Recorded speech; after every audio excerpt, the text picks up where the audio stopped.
Yo, what's up everybody, it's your boy E.Musical and we're back with another one. I have a little announcement before I get started, and that is I'm streamlining my channel just a little bit more. So I'm going to be moving all my vlogging and stuff like that over to Instagram. So be sure to follow my Instagram at bboy.e.musical. I'll see you there. Alright, let's get into it. So today, I'm going to get onto the ground because that's what you guys seem to love. It's going to be a super easy breakdancing move. It's called Zulu spins, right? It's super easy. This is all you do. We're down here, we place our hand over, we place our other hand over, and watch what the feet do. Nothing. The feet do nothing.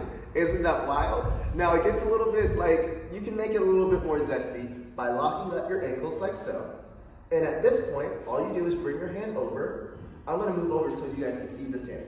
This is gonna be really important, the hands. I place this hand down, I place this hand very close to this hand, or I replace this hand altogether. So I come down, this hand comes up, boom, I'm right here.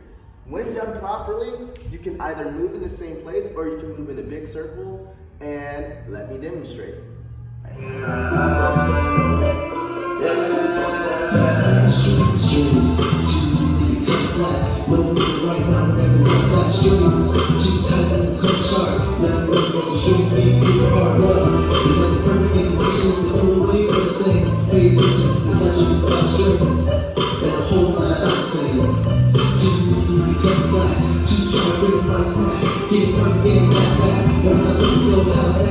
Get right on the top.